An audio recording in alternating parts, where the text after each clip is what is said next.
President Sharma spoke to the CEO of RDIF, Krill Dmitriev, this week. Here's an excerpt from the interview. Take a look. Joining me today is a special guest on India Today.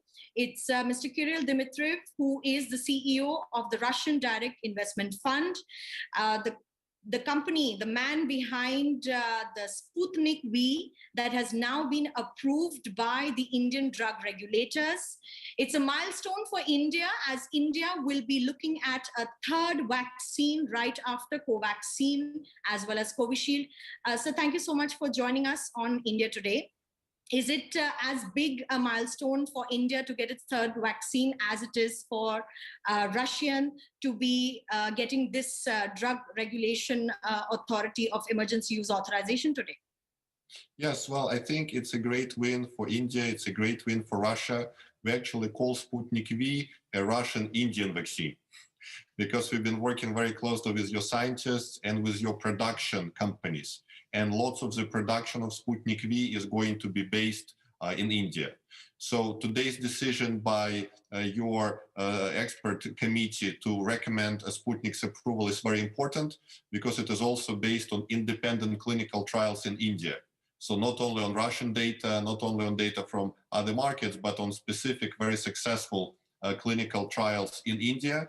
And I think it's very important because not only will vaccine be now allowed into the Indian market, but also Indian companies can produce the vaccine for Indian market and for the rest of the world, really contributing additionally to India being a big hub of vaccine production for saving the world.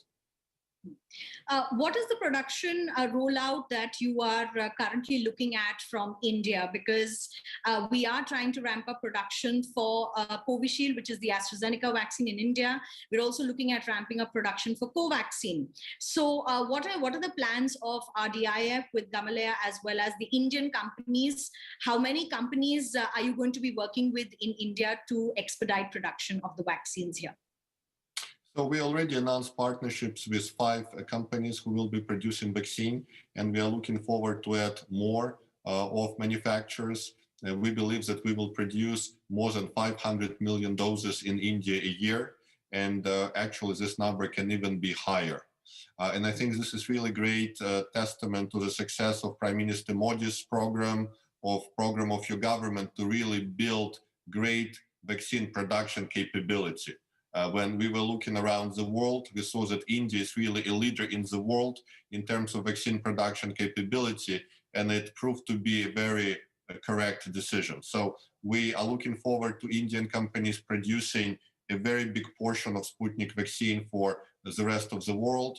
We believe that the ramp up will take additional couple of months to reach to maximum capacity, but starting from July, we expect to have, tens of millions of Sputnik vaccine produced in India and delivered to Indian market and to outside of India. So would you say that the data shows that Sputnik-V vaccine is safer than the other vaccines across the world, for example, Pfizer or Moderna? The AstraZeneca vaccine has reported some incidences of blood clot and thrombosis. Would you say the Sputnik-V vaccine is safer, and why? Well, I think it's not for me to say it, it's for independent bodies to say it. But all I can say is that Mexican data clearly shows that the number of side effects of Sputnik is, several times lower than that of Pfizer. And this is just, not us saying, it's Ministry of Health of Mexico saying it. So I think some people can look into this data. I don't want to comment on this too much. I think all of the vaccines are very important to save the world.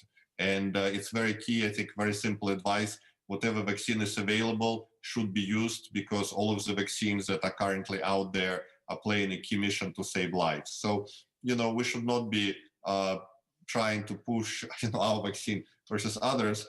Any country we go to, we say we cannot be more than 25-30% of your market because we believe in partnership with other vaccines.